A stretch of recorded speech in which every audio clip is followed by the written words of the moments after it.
দীর্ঘ ৬ বছর বন্ধ থাকার পর সিলেটের ঐতিহাসিক কৈলাসটিলা গ্যাস ফিল্ডের ১ নম্বর কূপে পাওয়া গেছে নতুন করে গ্যাসের সন্ধান। বৃহস্পতিবার প্রাথমিক পরীক্ষার সফলতায় নিশ্চিত হয় সিলেট গ্যাস ফিল্ডস লিমিটেড। তাদের হিসাব অনুযায়ী গ্যাস ফিল্ডটিতে মজুদ রয়েছে প্রায় ২০ বিলিয়ন ঘনফুট গ্যাস, যা আগামী ১০ বছর পর্যন্ত জাতীয় গ্রিডে সরবরাহ করা সম্ভব হবে।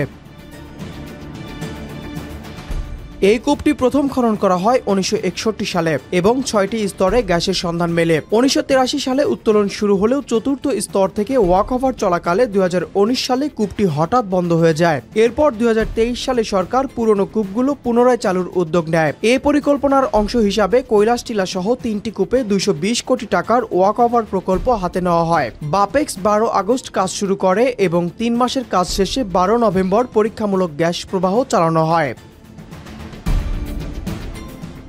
নতুনভাবে পাওয়া স্তরটি রয়েছে প্রায় ২২০০ মিটার গভীরে। সেখানে উল্লেখযোগ্য গ্যাস চাপ পাওয়া গেছে। এসজিএফএল এর ব্যবস্থাপনা পরিচালক আব্দুল জলিল প্রামাণিক এই সাফল্যের তথ্য নিশ্চিত করেন।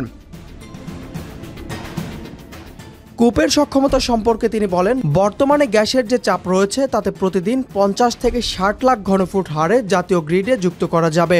এই হারে উত্তোলন হলে আগামী ১০ বছর এই কূপ থেকে গ্যাস উত্তোলন করা যাবে।